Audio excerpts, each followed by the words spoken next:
কিভাবে বেঁচে থেকে অযথা বিদ্যা শিখে যদি না গড়তে পারি শোষণবিহীন সমাজটাকে কিভাবে বেঁচে থেকে কি হবে ছাত্র সাথে চুমু খেয়ে সনদ খানা যদি হয় বিদ্যালয় প্রতি তাদের আত্মা খানা ঠিক না বেঠে কি হবে ছাত্র সাথে চুমু খেয়ে সনদ খানা যদি হয় বিদ্যালয় প্রতি তাদের আত্মা খানা এসে মারাই ভালো দেশে যাওয়াই ভালো এসে মারাই ভালো দেশে যাওয়াই ভালো কিভাবে ধোকা দিয়ে বিবেকটাকে কিভাবে বেঁচে থেকে অযথা বিদ্যা শিখে যদি না গড়তে পারি শোষণবিহীন সমাজটাকে কিভাবে বেঁচে থেকে কিভাবে যুবক নামের কথা হয়ে এই ভারতে যেখানে মা বোনেরা ধর্ষিতা হয় দিনে রাতে ভাই আপনারা ভাইকে পরিবেশ করার জন্য গানটা শোনাচ্ছি আপনারা পরিবেশ করে দেন পরিবেশ করে দিয়ে বসেন ঠিক হয়ে যাবে বসেন ঠিক হয়ে যাবে এখনই ঠিক হয়ে যাবে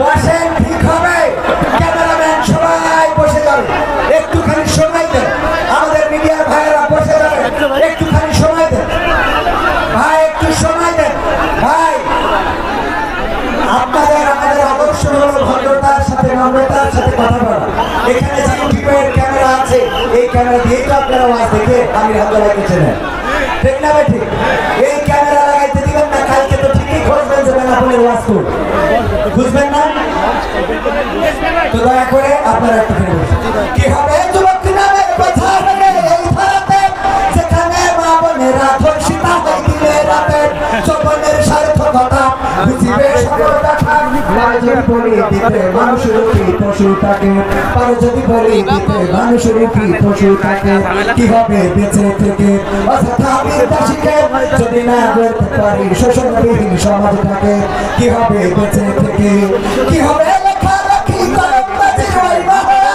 সমাজের আসল চিত্র যদি না যাই তুলে ধরা কি হবে লেখালেখি কলমবাজির ওই মহড়া সমাজের আসল চিত্র যদি না যাই তুলে ধরা যদি ওই ঘুষের বলে কলমটা উল্টে চলে যদি ওই হ্যালো বলে ক্যামেরা উল্টো বলে তবে কি যাবে রক্ষা দুর্নীতিকে তবে কি যাবে রক্ষা দুর্নীতিকে কিভাবে বেঁচে থেকে অযথা বিদ্যা শিখে যদি না করতে পারি শোষণবিহীন সমাজটাকে কিভাবে বেঁচে থেকে কি হবে সত্য কথা উচ্চ সারে না বলিতে ভাববেন এমন আলেম আছে না কানের দিকে এমন আলেম অনেক আছে ভাইরা আপনার শেষ হইলে আমি ছেড়ে দেবো ওইটা এটা কানের দিকে ঘুরিয়ে দেয় আওয়াজ ভাই কানে যেন আসে হ্যাঁ।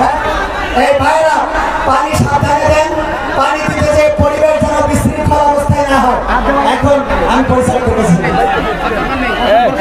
আরো বলেন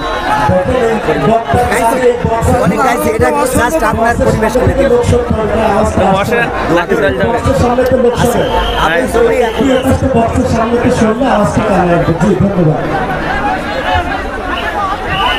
সম্মানিত তরুণী জনতা আমি আপনাদের সকলের সুনিশ্চিত কামনা করছি মাঠের মাঝখানে একজন লোক দাঁড়িয়ে থাকা অবস্থায় আমাদের প্রধান বক্তা আলোচনা শুরু করবে না একজন ভাই দাঁড়িয়ে থাকবেন না দয়া করে আমি আপনার কাছে বিনীত অনুরোধ করছি আমার স্বেচ্ছাসেবক ভাইয়েরা একজন ভাই দাঁড়িয়ে থাকা অবস্থায় প্রধান বক্তা আলোচনা শুরু করবে না প্রত্যেকের বসার জন্য আমি সবাই অনুরোধ করছি বসে পড়ুন সবাই বসে পড়ুন আমার মিডিয়ার ভাইরা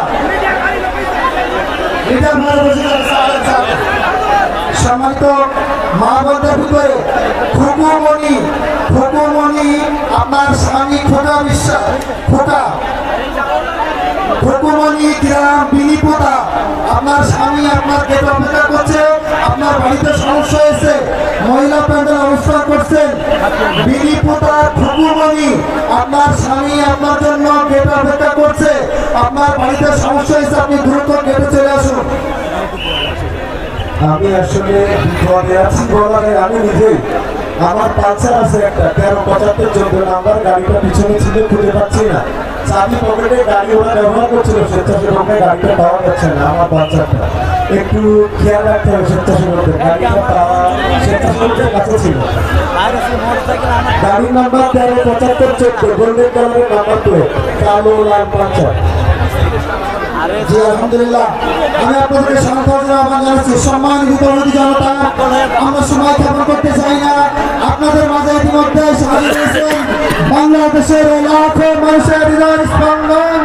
আজকের বাংলাদেশের আকাশে বাতাসে আমরা যেই মনটা অনুভব করছিলাম দীর্ঘদিন বারবার কারাগারের ভিতরে, শুধুমাত্র একমাত্র কেবলমাত্র কোরআনের কথা বলার কারণে আমাদের প্রিয় মুফাসসির আল্লামা মুফতি আমির হামজা সাহেব দীর্ঘদিন কারাবরণ করেছেন। আজকে আপনাদের সামনে মুক্ত ময়দানে কথা বলবেন। আমি মাইকের দিকে যাচ্ছি, মাইক ভালো হচ্ছে না। সম্মানিত জনতা, এই পর্যায়ে আপনাদের সামনে গুরুত্বপূর্ণ তাফসীর পেশ করবেন। আজকের এই তাফসীরুল কুরআন মাহফিলের সম্মানিত প্রধান মুফাসসির, আন্তর্জাতিক খ্যাতি সম্পন্ন মুফাসসিরে কুরআন, বাংলাদেশের আরেকজন অন্যতম কুরআনের পাখি, আমাদের সকলের হৃদয়ের স্পন্দন, বাংলাদেশের তৌহিদি জনতার মনের মাথার মুকুট, আমাদের শ্রদ্ধাভাজন জনাব হযরত মাওলানা মুফতি আমির হামজা।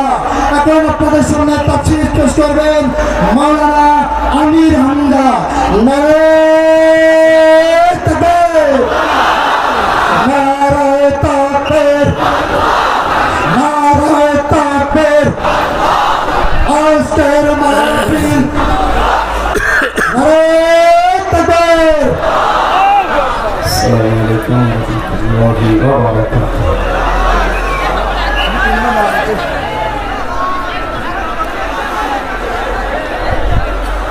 আলহামদুলিল্লাহি রাব্বিল মাশরিকাইন ওয়া রাব্বিল মাগরিবাইন আল্লাযী খালাকা কুল্লা শাইইন যাওজাইন ওয়া আওজাবা আলাইনাল ইহসানা বিল ওয়ালিদাইন ওয়া নাশহাদু আন লা ইলাহা ইল্লাল্লাহু ওয়াহদাহু লা শারীকা লাহু وأشهد أن محمدا عبده ورسوله سيد الكونين صلى الله عليه وعلى آله وأصحابه وأتباعه أجمعين ليلا ونهارا في الطرفين.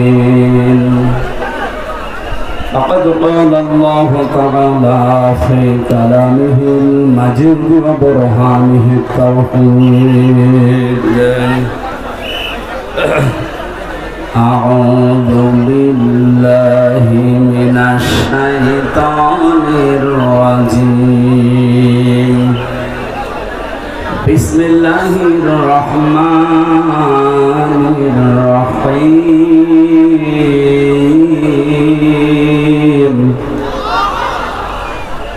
يا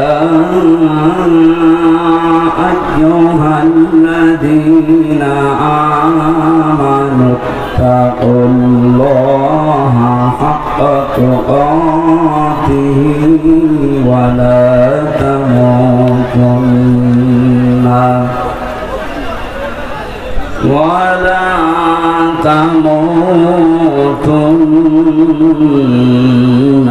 إلا وأنتم مسلمون.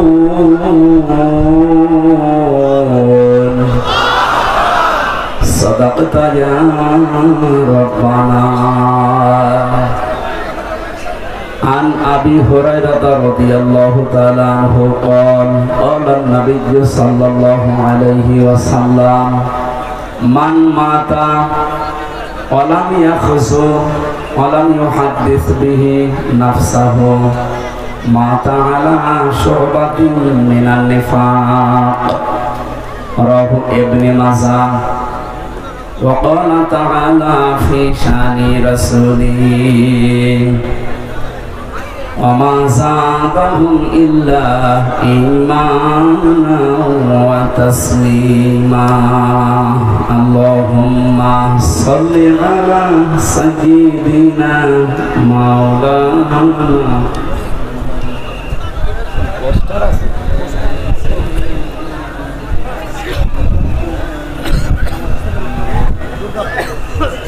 ব্যবধানে পোস্টার করা যায় বাংলাদেশ জামাত ইসলামী দুর্গাপুর উপরে আলহামদুলিল্লাহ, বাংলাদেশের ঐতিহ্যবাহী জেলা যশোর, বেনাপোল থানা না এটা, বেনাপোল পোর্ট থানার উদ্যোগে বাংলাদেশ জামাত ইসলামী দুর্গাপুর ওয়ার্ডের 2 নম্বর ওয়ার্ডের উদ্যোগে আয়োজিত তাফসীরুল কোরআন মাহফিলের স্বনামধন্য সভাপতি জনাব আব্দুল মাজিদ আতালাল্লাহু উমরাহু ওয়া বারাকাল্লাহু ফি হায়াতি, মাহফিলের প্রধান অতিথি শাইখুল মাশায়েখ, বিশিষ্ট ইসলামিক চিন্তাবিদ, শিক্ষাবিদ, আমাদের অভিভাবক জনাব মাওলানা আজিজুর রহমান, কর্ম পরিষদ সদস্য বাংলাদেশ জামাতে ইসলামী কেন্দ্রীয় কমিটি, এখানে বসা আছেন যশোর পশ্চিমের বাংলাদেশ জামাতে ইসলামীর জেলা আমির মাওলানা হাবিবুর রহমান দামাত বারকাতুহুমুল আলিয়া। এতক্ষণ পর্যন্ত যারা এখানে আলোচনা রেখেছেন,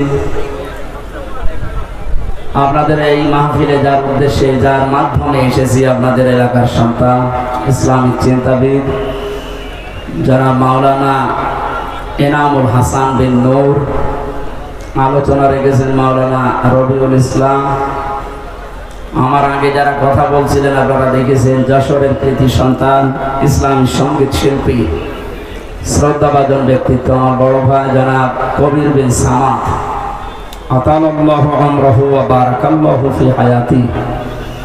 এর আগে সুরের জগতে মাতিয়ে রেখেছিলেন যশোরের আর কৃতি সন্তান, ইসলামিক সঙ্গীত শিল্পী, বিশিষ্ট আইনজীবী জনাব অ্যাডভোকেট রকনুজ্জামান রকন ভাই। মঞ্চে বসা আছেন অত্র এলাকার সর্বজন শ্রদ্ধাভাজন ব্যক্তিবর্গ। একটা একটা করে নাম বললে অনেক সময় যাবে, আমাদের হাতে সময় কম।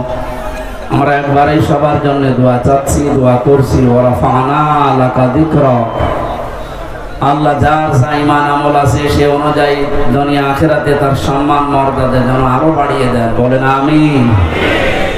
সামনে বসা মুসলমান ভাইরা, পর্দার আড়ালের সম্মানিতা মা এবং বোনেরা, প্রশাসনের ভাইরা, প্রাণ প্রিয় যশোরবাসী, আল্লাহর দরবারে শুকরিয়া জানাচ্ছি যিনি একটা বিশাল পাথর আমাদের বুকের উপর থেকে নামিয়ে দিয়েছেন। জবান খুলে বলেন আলহামদুলিল্লাহ। এটা যে একটা নিয়ামত, এটা মানেন তো? অনেকে এখনো পর্যন্ত নিয়ামত স্বীকার করতে রাজি না। তারা তো আসলে টের পায়নি, তারা তো বেহেশতে ছিল। এই কারণে ওরা যে নিয়ামত এটা এখনো মানে না, বলে না এটা একটা গজব। হ্যাঁ, ওয়ালা ইয়াজিদুজ জালিমিনা ইল্লা খাসারা, জালেমদের জন্য দিন যত যাবে এই দেশে এখন তাদের ক্ষতি বৃদ্ধি হতে থাকবে। কারণ কি, অনুনাজ্জিলু মিনাল কুরআনি মা হুয়া শিফাউন ওয়া রাহমাতুল লিল মুমিনিন, এই কোরআনে কারীম নাজিল করার ধারাবাহিকতায় আল্লাহ এমন এমন বিধান দিয়েছেন যেগুলো মুমিনদের জন্য শেফা, রোগ মুক্তির কারণ। ব্যক্তি, পরিবার, সমাজ এবং রাষ্ট্রে যে রোগগুলো আছে কোরআনে কারীম দিয়ে আগামীতে সবগুলো সংশোধন করা হবে ইনশাআল্লাহ। বৈষম্য বিরোধী ছাত্র আন্দোলনে যারা শহীদ হয়েছে, জীবন দিয়েছে, আহত অবস্থায় এখন হাসপাতালে আছে প্রায় 2700-র উপরে, আমি জানি 1750-র উপরে প্রায় মারা গেছে দেশে। না, মারা যায়নি, শহীদ হয়েছে, মারা গেছে না। যে মানুষগুলো জীবন দিয়ে গেল, অনেকে এখনো পর্যন্ত স্বীকার করে না যে এরা শহীদ। আপনি ভুল পথে আছেন। জালেমের জুলুমের সামনে নিজের জীবনটা পর্যন্ত যে লোকটা দিতে পারে সে শহীদ হবে নাকি আরেকবার মরে দেখানো লাগবে? কোরআনে কারীম জানিয়েছে, ওয়ালা তাকুলু লিমান ইউকতালু ফি সাবিলিল্লাহি আমওয়াত বাল আহইয়াউ ওয়ালাকিন লা তাশউরুন। সূরা বাকারার 154 নম্বর আয়াতে আছে, তাফসির ইবনে কাসির আর ফি সিলালিল কোরআন দেখবেন ব্যাখ্যা লেখা আছে। আল্লাহ পাক বলেন মুখ দিয়ে কোনোদিন এ কথা বলবি না, যেহেতু মানুষ মুখ দিয়ে কথা বলে এজন্য মুখের উপর আল্লাহ নোটিশ দিয়েছেন। শুধু একজন দুইজনকে না, ওয়ালা তাকুলু, এটা বহু বচন, কেউ এ কথা বলার সাহস করবে না, কোনোদিন বলবে না যারা আমি আল্লাহর জন্য জীবন দিয়েছি এরা মারা গেছে। বরং এরা জীবিত, কিন্তু তোরা টের পাস না, এতটুকু আল্লাহ শেষ করেননি। আল্লাহ পাক বলেন মানুষ মুখ দিয়ে কথা বলে এরপরে অন্তর দিয়ে ধারণা করে, এই জন্য ধারণার উপর আল্লাহ দিয়েছেন নোটিশ। ওয়ালা তাহসাবান্নাল্লাযীনা কুতিলু ফি সাবিলিল্লাহি আমওয়াতা বাল আহইয়াউন ইনদা রাব্বিহিম ইয়ারযাকুন। সূরা আলে ইমরানের 159 নম্বর 69 নম্বর আয়াতে আছে রব্বুল আলামিন বলেন ধারণাও করবে না কোনোদিন মনে মনে যারা শহীদ হয়েছে এরা মারা গেছে, না, এটা ধারণাও করা যাবে না। এত মর্যাদা আল্লাহ তাদেরকে দিয়েছেন। এ মাওলানা রবিউল ইসলাম এখন মরার দরকার নেই, যদি মরে ঈমান নিয়েও যদি মারা যায়, এটা এখন যুবক মানুষ এখন বাঁচবে, সারের কথা বলি এমনি কয়েকদিন পর মরে যাবে। উনি যদি ঈমান নিয়েও মারা যায়, কয়েকদিন আগে হজ করে এসেছে তো আলহাজ জাহাঙ্গীর আলম প্রফেসর মানুষ, উনি যেন মারা যায় ঈমান নিয়ে মারা গেল, কবরে রেখে আসবে, ঘুমিয়ে পড়বে, কিয়ামতের আগে উঠবে, এর আগে আর খবর নেই, এতটুকু শেষ। কিন্তু শহীদ আবু সাঈদ, শহীদ আল্লামা দেলাওয়ার হোসাইন সাইদি রহমতুল্লাহ আলাইহি 90 সালে ময়দানে তিনি একবার এসেছিলেন। এখন চলছে 24 সাল, এই 34 বছরের ভেতরে এখানে আর কোরআনের কথা এভাবে মনে হয় হয়নি।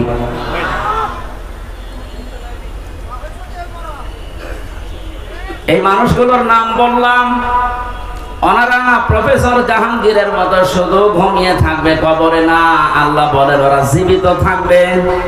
ইনদা রাব্বিহিম ইয়ারযাকুন, ওরা তাদের রবের কাছে রিজিক খাবে। সুবহানাল্লাহ। আমরা জানি মানুষ ঘুমিয়ে থাকলে খায় না, যেহেতু উনি ঘুমিয়ে পড়বে এই জন্য ওনার খাওয়ার দরকার নেই। যারা জীবিত থাকবে মানুষগুলোর খাবারের দরকার হয়। কিয়ামত পর্যন্ত মহান আল্লাহ শহীদদেরকে নিজে দায়িত্ব নিয়ে খাওয়াবেন। জোরে বলেন আল্লাহু আকবার। শহীদ আবু সাঈদের কি তার জীবনের কোনো মায়া ছিল না? কয়েকদিন আগে গিয়েছিলাম রংপুরে, কবর জিয়ারত করার পরে দেখলাম ওর বাবা বেরিয়ে এসেছে। আমার বলছে হুজুর আমার ছেলেটা ছোটবেলা থেকে প্রতিবাদী, অন্যায় দেখলেই ওর নিজের সমর্থন নেই, তারপরও প্রতিবাদ করত। এই শব্দটাকেই তো আমরা চাই। অন্যায় যেখানে হবে প্রতিবাদ সেখানে হবে, এইটার আরবি নাম জিহাদ। এটাকে উল্টা পাল্টা নাম দিয়ে বহু নিচে নামিয়ে ফেলেছিল ইসলামের বিদ্বেষী যারা বানিয়েছে শব্দটাকে জঙ্গি, টেররিস্ট, সন্ত্রাসী, আরো কত রকমের নাম দিয়ে পৃথিবীর মানুষকে দেখিয়েছে যে এই দেশে জিহাদের নাম নিয়ে বিশৃঙ্খলা তৈরি করার জন্য অনেকে চেষ্টা চালিয়েছে। এরা সবচাইতে বেশি ভূমিকা পালন যারা করেছে, আমি নাম নিয়েই বলি, কাউন্টার টেররিজমের ওই সময়ের যে প্রধান ছিল মনিরুল ইসলাম। আমার যতটুকু বাস্তবতায় জ্ঞান আছে কোরআন আর হাদিসের উপরে, এই লোকটার অ্যাক্টিভিটিস, এই লোকটার কাজ কামের কারণে, এই তৎপরতার কারণে যত মানুষের জীবনে দেশে নষ্ট হয়েছে, গুম হয়ে আছে, এখান থেকেও একজন গুম হয়েছে, রেজওয়ান। গুম এই শব্দটা শুনতে যদিও ছোট মনে হচ্ছে, এটা যে কত বড় ভয়ানক এবং বিপজ্জনক একটা শব্দ। যারা এখন দায়িত্বে আছেন এত কড়াকড়ি করেন কিয়ামতের আগে যেন এই দেশে আর কেউ গুম না হয়। আর আমরা চাই গুম শব্দের সাথে যারা জড়িত ছিলেন একটাকেও যেন ছাড়া না হয়। কোথায় গেছে ওই মনিরুল?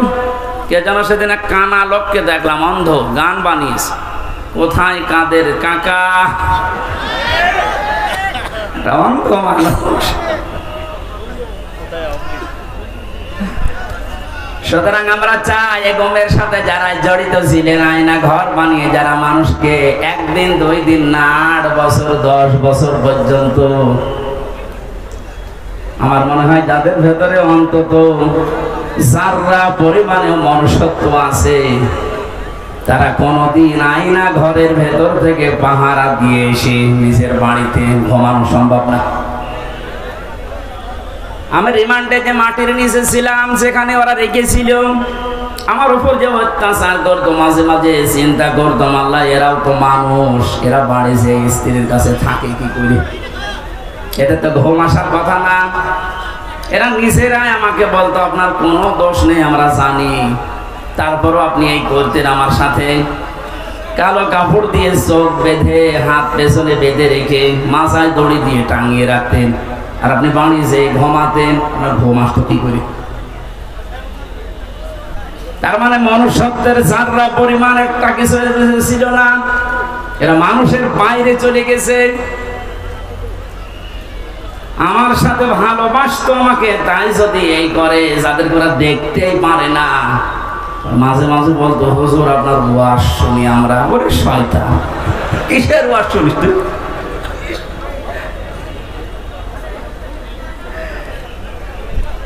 আমি এখান থেকে একটা মেসেজ দিতে চাচ্ছি, যেহেতু রেকর্ড হচ্ছে। আর শুধুমাত্র হারুন, বিপ্লব, বেনজির এদেরকে নিয়ে আলোচনা হচ্ছে না, আলোচনা বেশি হওয়া দরকার এই টাক মনিরুলকে নিয়ে। বহু মানুষের জীবনে লোকটা নষ্ট করেছে এই জঙ্গি নাটক সাজিয়ে, বিশ্বের কাছে দেখাতে চেয়েছে হ্যাঁ এদেশে এরকম কিছু আছে। 2 টাকা খরচ হলে সেখানে 20 টাকা রাষ্ট্রের খরচ করেছে। এ লোকটা শাস্তি হওয়া দরকার, নয়তো সামনে এরকম বহু শয়তান উৎপত্তি আছে, ওরা এসে আবার এটা চালু করবে।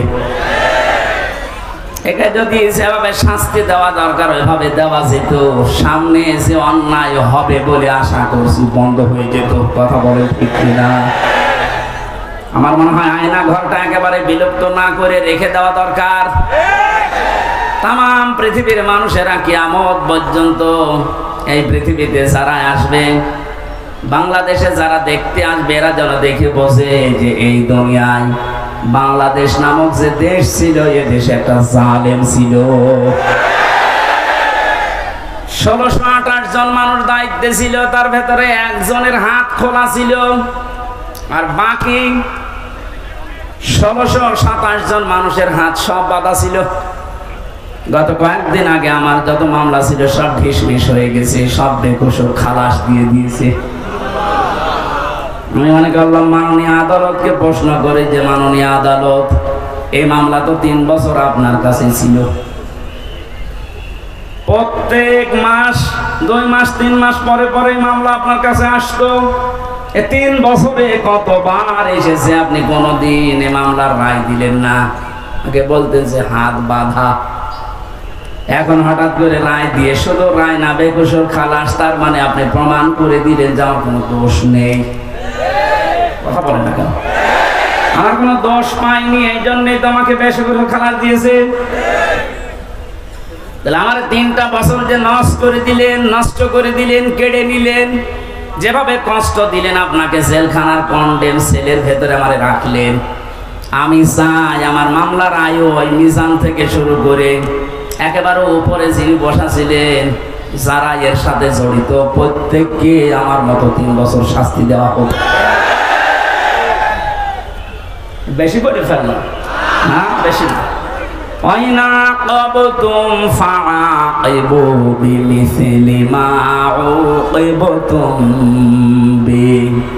যতটুকু অত্যাচারিত তুমি হও, ওই পরিমাণে যদি করো কোনো গোনা নেই। আমি তো এইটাই চাচ্ছি। আপনি আমার উপরে যা করেছেন, আমারটা আমি বললাম।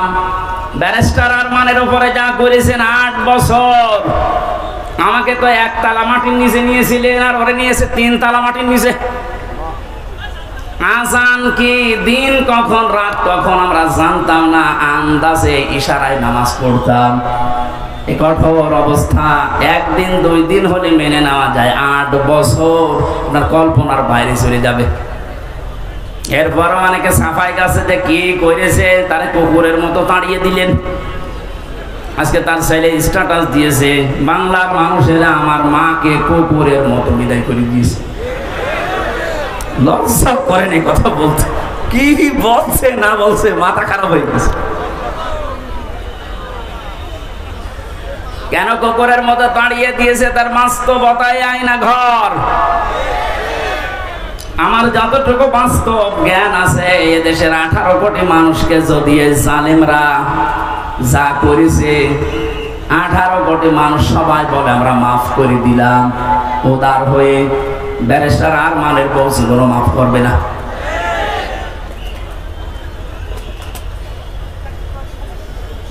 যে লোকটা নিজের জীবন এভাবে দিয়ে শাহাদত বরণ করলেন, বাংলার হাজার হাজার মানুষকে মুক্ত করার জন্য মুখ খুলে কথা বলা, বুক ফুলিয়ে বেড়ানো, এই সুযোগ যিনি করে দেওয়ার জন্য উৎসাহ দিলেন শহীদ আবু সাইদ, তাকে পর্যন্ত অনেকে শহীদ বলতে রাজি না, বুঝো আত্মহত্যা করেছে।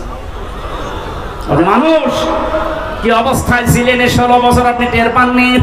আপনি টের পাবেন কি করে? আপনি তো বাতিলের 5টা গোলামি করেছেন। আমাকেও বলেছিল কুষ্টিয়া ভার্সিটিতে ওলামা লীগের সেক্রেটারি তোমারে বানাবো, শুধু আমাদের উন্নয়নমূলক কাজগুলো তুলে ধরবা। কি উন্নয়ন করেছেন আপনি? শুধু মোড়ে মোড়ে মানুষের ছবি আর মূর্তি। কত হাজার কোটি টাকা খরচ করে এগুলো বানালেন, কি হয়েছে? 5 তারিখে 1:30টার সময় পালালেন, 5টা বাজতে বাজতে এদেশের একটা জায়গায় আমি আর দেখলাম না আছে। দু এক জায়গায় দেখেছি একটু সিটা ফোটা, ওই রংপুরের এলাকায়, ওখানে আবার উপরে লিখে দিয়েছে চোর। আর কি অপমান করলে আপনি অপমান হবেন? এখনো পর্যন্ত যদি কেউ জালেমের সাফাই গান আর এই মাসলুমের পক্ষে কথা না বলেন, আপনিও আর এক জালেম। শহীদ আবু সাইদ যেটা করে দেখিয়েছে, শহীদ মুগ্ধ ভাই, ইয়ামেন ভাই, রায়হান ভাই, 1750 উপরে জীবন দিয়েছে এই দেশে 5 তারিখের আগ পর্যন্ত। যারা এগুলো জীবন দিয়ে গেল, উৎসাহ দিয়ে হাজারো মানুষকে, লক্ষ মানুষকে রাস্তায় নামিয়ে জালেমকে বিদায় দিল। আল্লাহ প্রত্যেককে শাহাদতের সর্বোচ্চ মাকাম যেন দান করে। কোনদিনে কথা বলবেন না ওরা মারা গেছে, ধারণাও করবেন না। বৈষম্য বিরোধী ছাত্র আন্দোলন করতে গিয়ে যে 9 দফা আমি দেখতে পেয়েছিলাম, এর 2 নাম্বার যে দফা ছিল রাষ্ট্র সংস্কার করবে, তারা শুরু হয়ে গেছে অলরেডি। আমরা আহ্বান জানাবো যারা দায়িত্বে আছেন, ইমিডিয়েটলি সকাল আসতে আসতে যেন শুনি বাংলার 1628টা চেয়ারের আগের কেউ নেই, সব নতুন এসেছে। এটা এত জরুরি এখন, কারণ এগুলো সব ছিল জালেমদের দোসর। জালেমের একা অত ক্ষমতা ছিল না, এগুলো সব সাহায্য করেছে। যতগুলো কারাগারে আলেমদেরকে সব চাইতে বেশি শাস্তি দিয়েছে, তার ভেতরে কাশিমপুরের হাই সিকিউরিটি এইটা। এরা হুজুর দেখলে, আলেম দেখলে, একামতে দিনের লোক দেখলে ওদের বৃদ্ধি বেড়ে যেত। অন্যান্য মানুষ মার্ডার করে এসেছে, তারা সারাদিন ঘুরে বেড়ায়।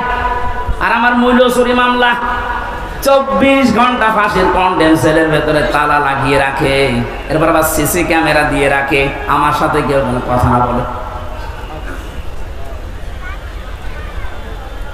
এমনি মুখ দিয়ে কথা বের হচ্ছে, ভেতরে কত জ্বালা বলেন তো আমার। আমি আহ্বান জানাবো, 1,10,000-এর উপরে এখনো পর্যন্ত বাংলার বিভিন্ন কারাগারে মানুষ বন্দী আছে। এর ভেতরে আমার মনে হয় 100 জনের 70 জনই তার মামলা সম্পর্কে আমার মতো জানি না। আমি যেমন 3 বছর পরে মুক্তি পেয়েছি, ওরাও দেখবেন 3-5 বছর 10 বছর পরে এমনি মুক্তি পেয়ে যাবেন। শেষে প্রমাণ করবে আদালত যে এ নির্দোষ, কোনো দোষ পেলাম না। তাহলে 10 বছর নষ্ট করলেন কেন? আমার যে ধারণা বাস্তবে আমার মনে হয় যত মানুষ বেকসুর খালাস পাবে এর সাথে যে পুলিশ জড়িত, যে কর্মকর্তা জড়িত, যে বিচারপতি জড়িত। এতদিন আপনি রায় দিলেন না কেন বলেন? আমার হাত বাঁধা। হাইকোর্টের বিচারপতি যদি বলে আমার হাত বাঁধা, তে চেয়ারে বসার দরকার কি? ভ্যান চালিয়ে খান।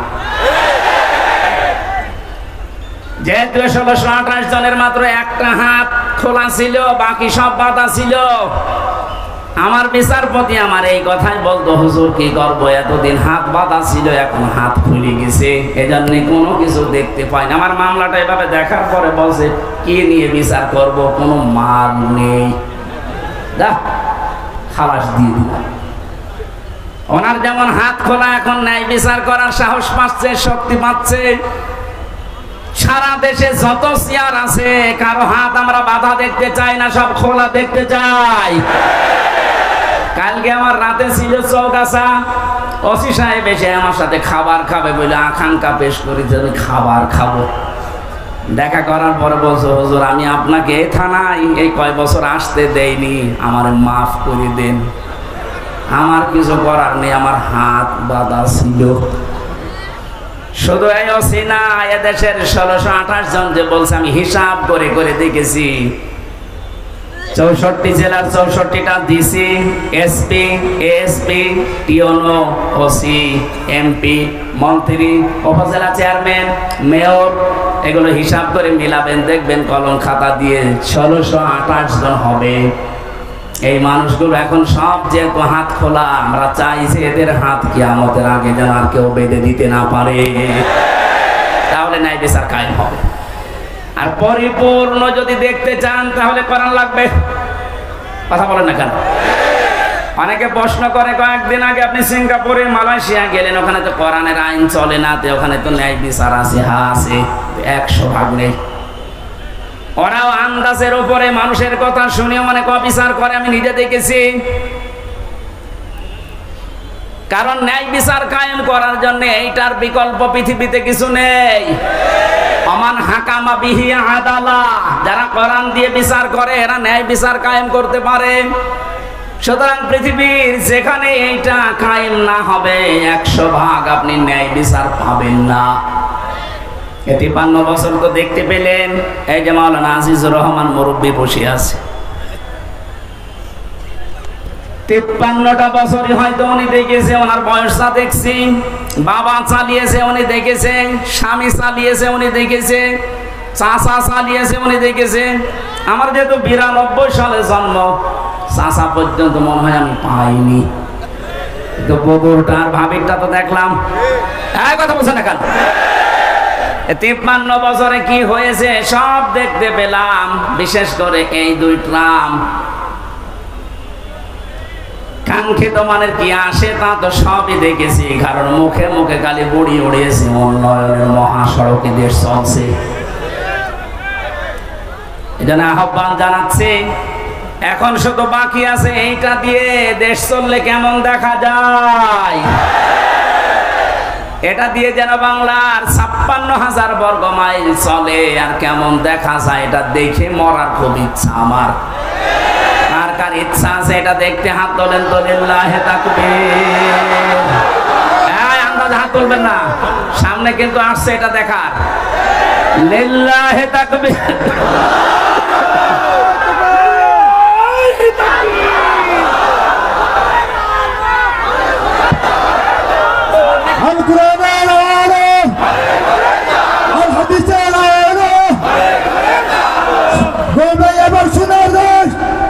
ইসলামী বাংলাদেশ,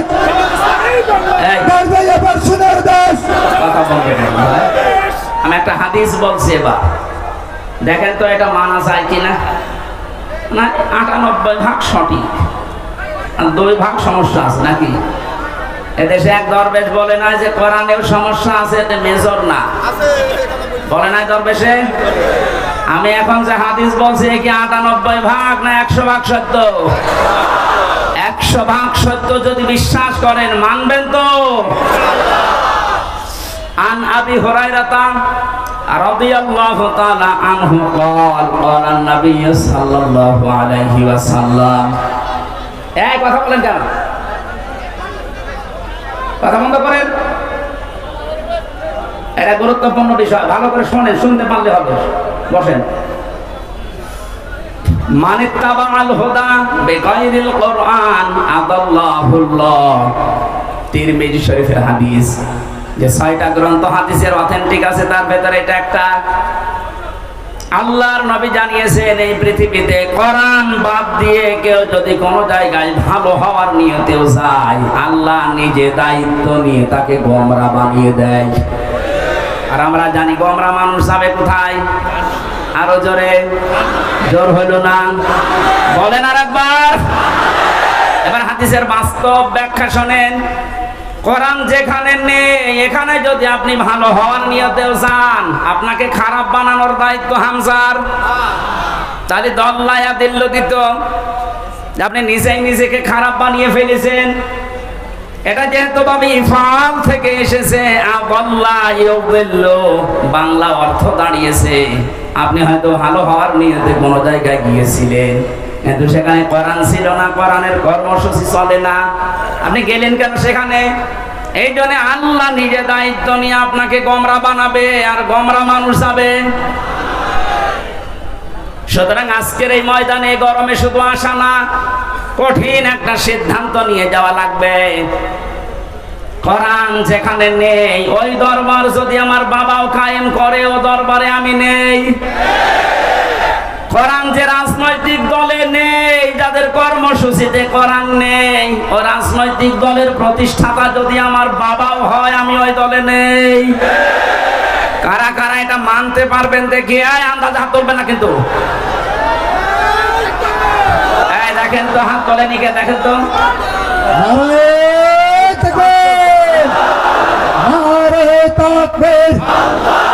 আল কুরআনের আলো সংসদে চালো,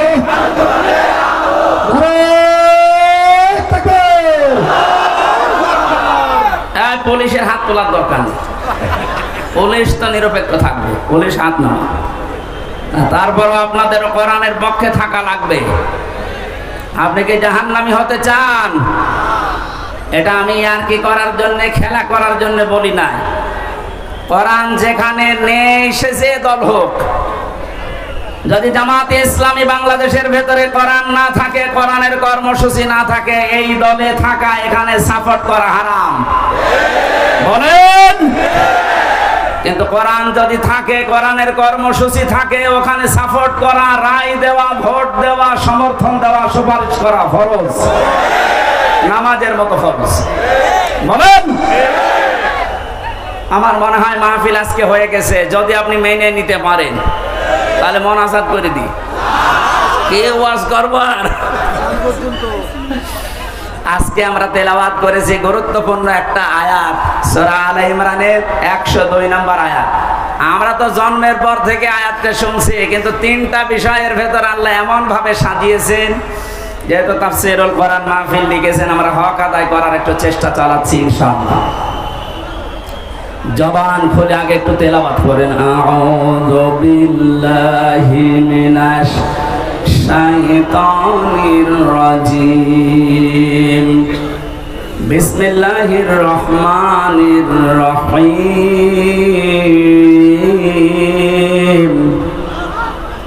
ইয়া আইয়ুহাল্লাযীনা আমানু তাকুল্লাহা হাক্কা তুকাতিহি ওয়া লা তামুতুন্না ইল্লা ওয়া আনতুম মুসলিমুন।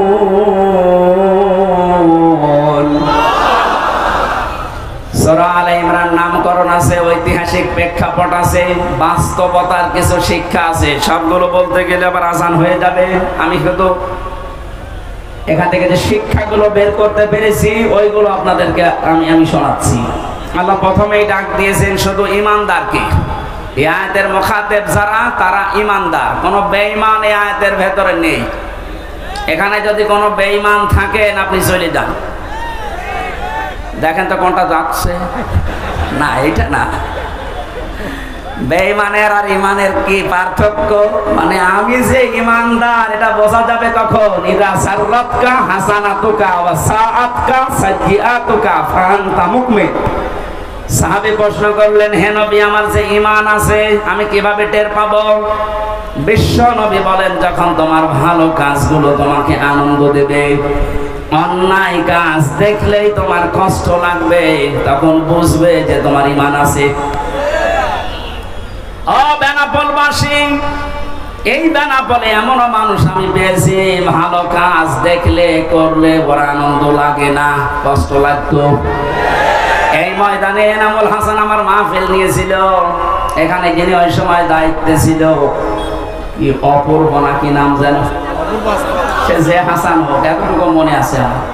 লোকটা আমার নিজে জানিয়েছে, আপনি যেন যশোর পার হবেন না, মনে হচ্ছে দেশ ওর বাবার। এখন মামলা খেয়েছে, এখন টের পাচ্ছে। ওর যে অন্যায়ের ফেরেশতা দেখলাম, ফেরেশতা যদি ওরে ধরে ওর বাপ বলার সময় দেবে না।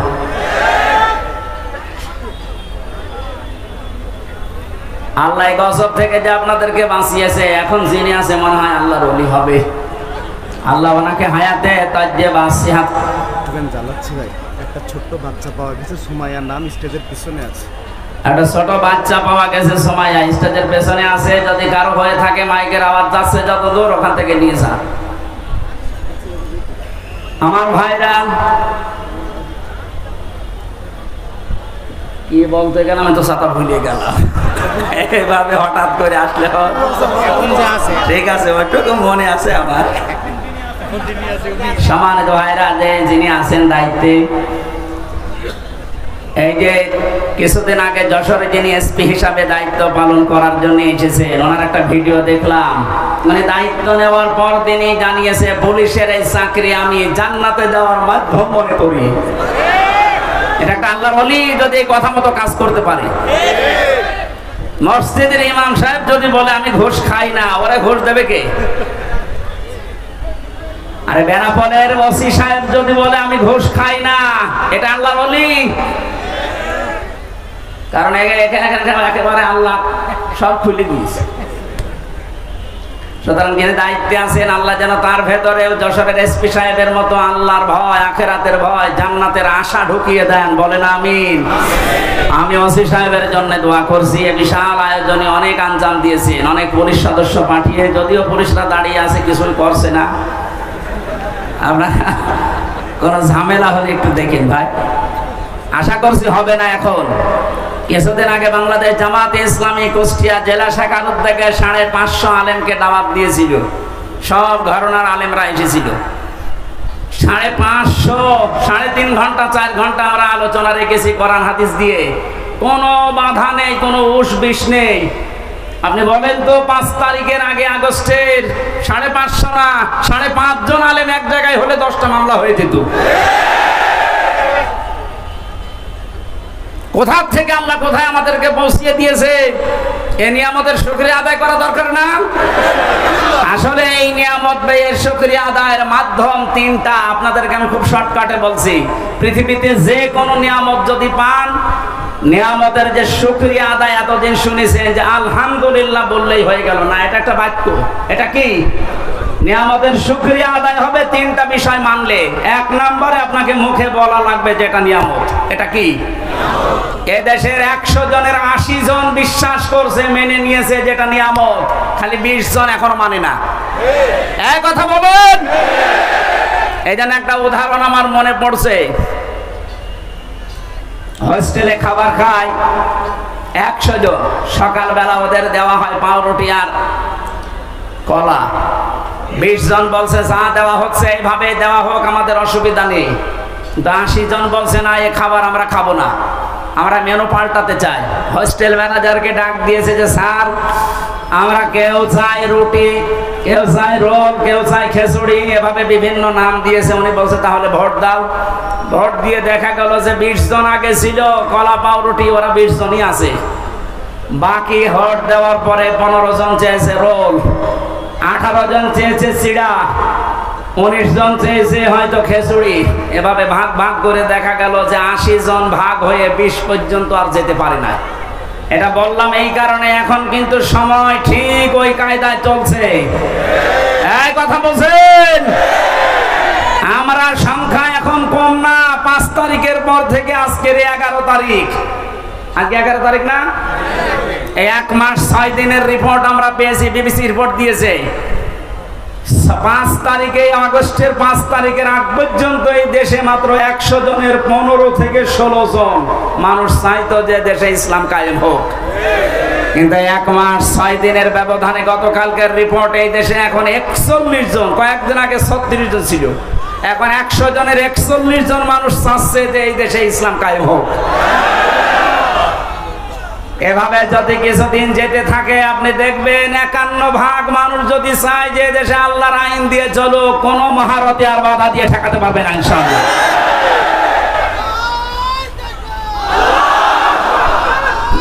আমার কথা শেষ করতে হবে। বসান বসান। সম্মানিত ভাইরা, আমরা 80 জন, এরপরও আমরা 20 জনের সাথে পারছি না, কারণ ওরা সব এখনো কলা পাউরুটিতে আছে। কথা বলেন, আমরা 80 জন যদি এখন ভাগ ভাগ হয়ে 15, 17, 18, 19 যায়, 20 পার হতে না পারি, কিয়ামতের আগে কিন্তু এদেশে আল্লাহর বিধান আসবে না। যেন আমরা চাই ছোটখাটো বিষয়ে সব মতপার্থক্যবাদ, এই আয়াতের পরবর্তী আয়াতে এই কথাগুলো আল্লাহ দিয়েছেন, তোমরা সবাই মিলে ঐক্যবদ্ধ হয়ে আল্লাহর রজকে আঁকড়িয়ে ধরো।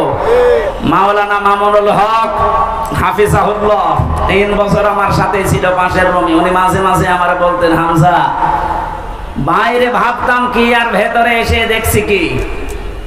আমরা মারামারি করতাম বাইরে, 5 কলিনা 3 কলিনা লম্বা টুপি এই নিয়ে। মওদুদী রহমতুল্লাহ আলাইহির এই ভুল আমরা ধরতাম। কেউ হাত বাঁধা নিয়ে, কেউ মোনাজাত নিয়ে ফতোয়াবাজি করতাম। আর এখানে এসে বাস্তবতায় কি দেখছি, বাইরে যদি যেতে পারি, কথা দিয়ে গেলাম তোমার সাথে, বাইরে যেতে পারলে সব ছোটখাটো বিষয় বাদ, আমরা সব এখন আল্লাহর দ্বীনের জন্য এক হব। আমি দেখতে পাচ্ছি ইউনিয়নের কথা রাখতেছেন, সব ঘরানার ইসলামী মাইন্ডের হোক আর যারা উদারপন্থী এই দেশে আছে, জালেম বাদ দিয়ে, তারা সব এখন প্রায় এক হয়ে গেছে। যেহেতু এটা ফরজ উনি উপলব্ধি করেছে, উনি তো আর আমার মতো ছোটখাটো হুজুর না, শাইখুল হাদিসের বেটা শাইখুল হাদিস। এক কথা বলে না কেন, যে সিদ্ধান্ত নিয়ে উনি এগিয়ে এসেছেন। আর যেভাবে মানুষ ছাড়া দিচ্ছে এদেশের সব ইসলামপন্থী মানুষেরা, সামনে একটা সম্ভাবনা আমি দেখতে পাচ্ছি। ভেতরের অবস্থাটা বাইরে এসে এখন যেটা বুঝলাম, আমার আল্লাহ মনে হয় চাচ্ছেন যে তার কালাম দিয়ে আমাদের এ দেশটা চলুক। এই জন্য পাঠাতে হবে ডিপজলকে, মিশা সওদাগরকে, পরিমণিকে, পাঠাবেন যাকে, মাওলানা আজিজুর রহমান। কথা বলেন,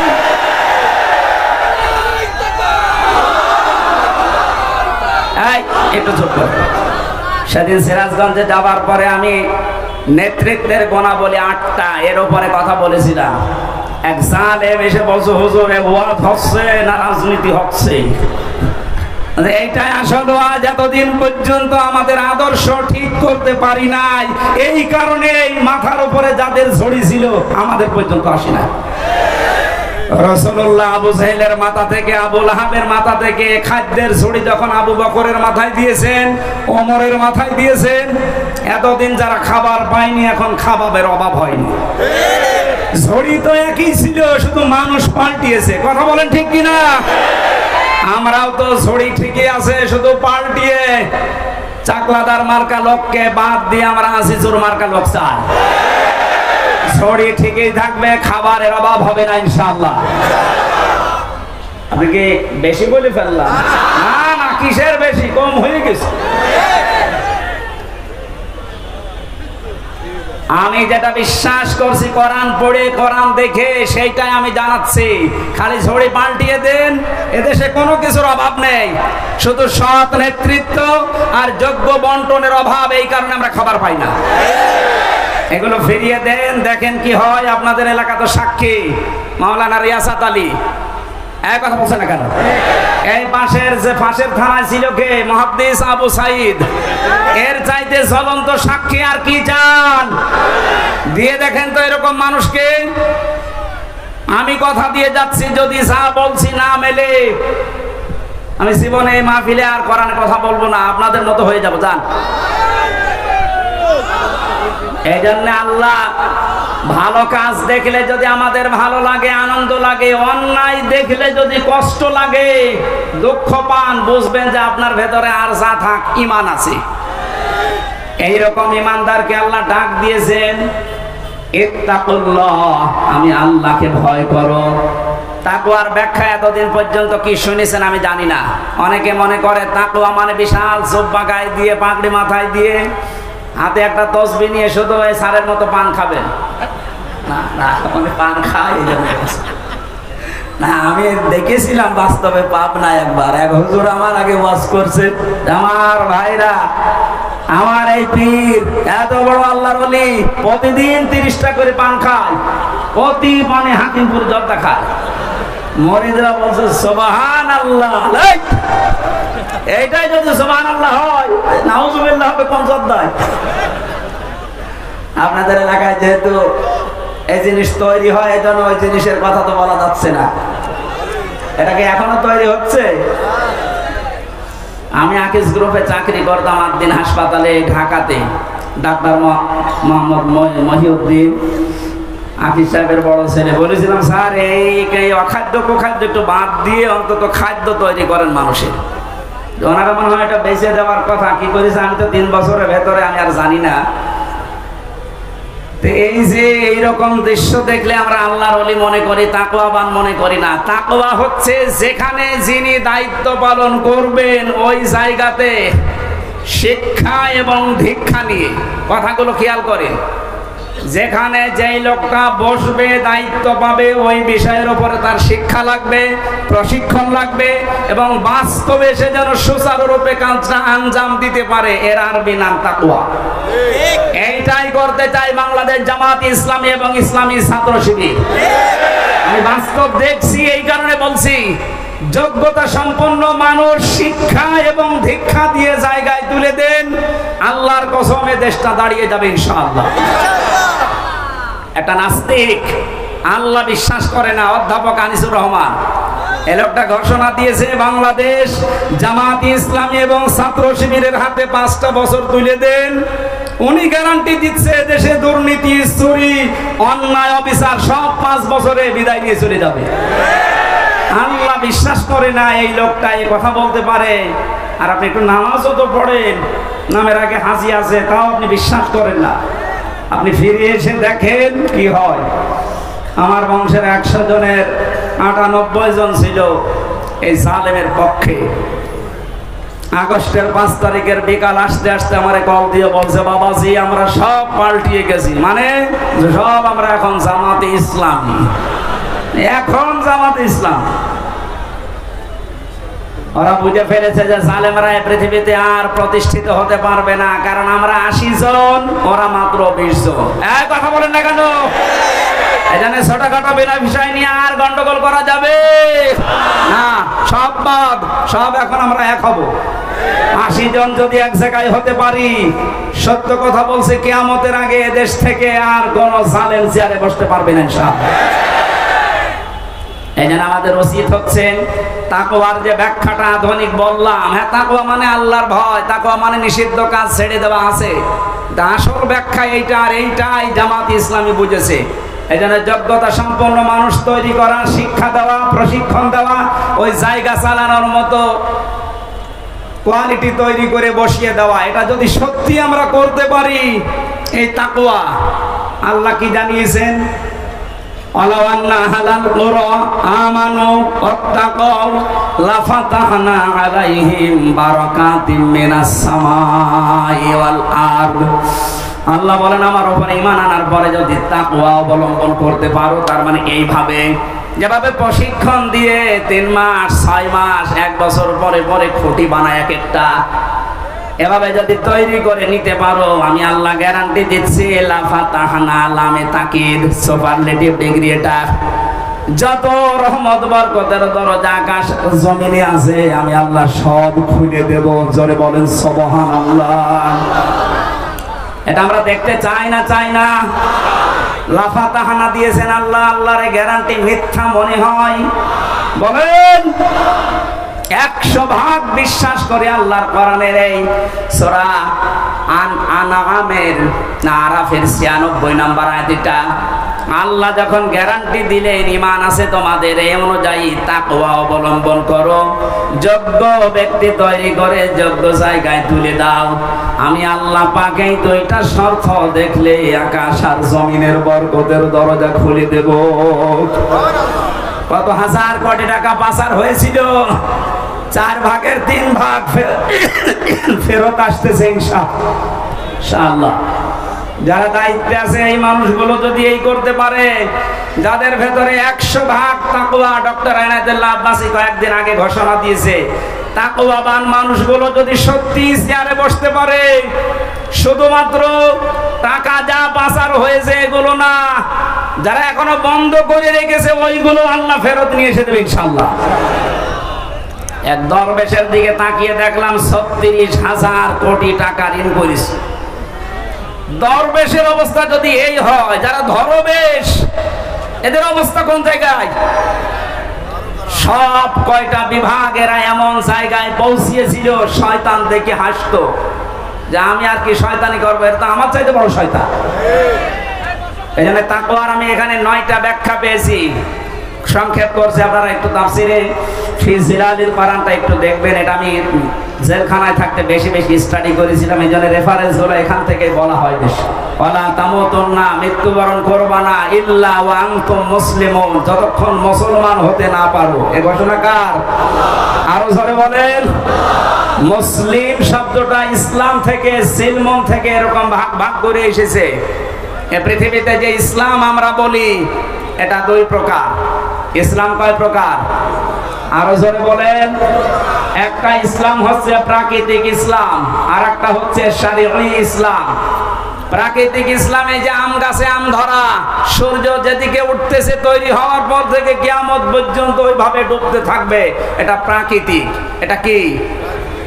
এইটার দায়িত্ব আল্লাহ মানুষকে ছেড়ে দেয়নি। সারা জীবন চেষ্টা করলেও আপনি আম গাছে তাল ধরাতে পারবেন? কারণ এই নিজাম, এই নিয়মটা কার বলেন তো?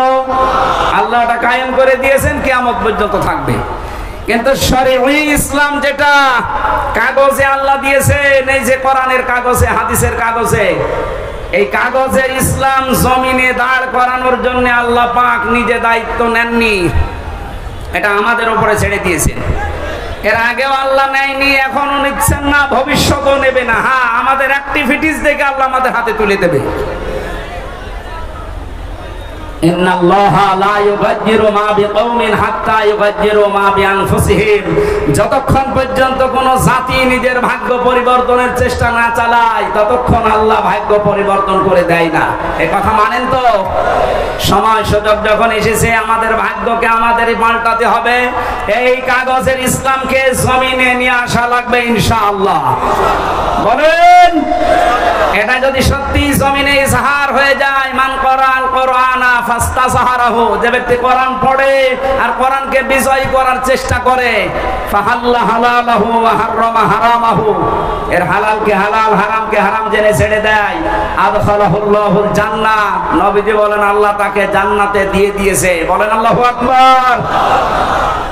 এ কাজ যদি কেউ না করে, দুনিয়ার কাজ মনে করে ছেড়ে দেয়, যে কাগজ ইসলামকে জমিনে প্রতিষ্ঠিত করা এটা রাজনীতি, দুনিয়ার কাজ, নবীজি বলেন মান মাতা, যে ব্যক্তি মরে গেল, আলাম ইয়াফজু, গজওয়া করা, আন্দোলন করা, দিন কায়েম করার কোন সিদ্ধান্ত, মন মানসিকতা, সাপোর্ট তার ছিল না, আলাম ইউহাদ্দিস বিহি নাফসাহু মাতা আলা শুবাতিন মিনান নিফাক, এই লোকটা মারা যাওয়ার সময় নামাজি হতে পারে, রোজাদার হতে পারে, হজ করা হতে পারে, কিন্তু মুনাফিক হয়ে মরবে। বলেন নাউযুবিল্লাহ। আল্লাহ আমাদের হেফাজত করুন। প্রচন্ড গরম, এক আর রাতের মাহফিল শেষ শ্যামনগরে, এই জন্য খুব তাড়াতাড়ি করছি। এত গরমে আমারও সহ্য হচ্ছে না। আগামীতে নিয়ে আসলে রাতের বেলায় নিয়ে আসেন, এসার পরে তুলে দিলে মারা কয়েক ঘন্টা কথা বলবো। রহিতা আছে, এই সারের গ্রামে আছে, কিছুদিন পরে 8 ডিসেম্বর রহিতা মনিরামপুরে, এখানে যাবেন, এসার পরে উঠবো ইনশাআল্লাহ। না, খুব কষ্ট হচ্ছে। আল্লাহুম্মা আমিন। লা ইলাহা ইল্লা আনতা সুবহানাক ইন্নী কুনতু মিনাজ জালিমিন। এই মাথাটা নিচু করেন, মাথা নিচু করেন, চক্ষু বন্ধ করেন। মা বোনেরা সহ যে যেখানে আছেন, আমার 100% বিশ্বাস হচ্ছে আজকের মোনাজাত কবুল হবে ইনশাআল্লাহ। মাথা নিচু করেন, মাথা নিচু করেন, চক্ষু বন্ধ করেন, জীবনের অপরাধ স্মরণ করুন।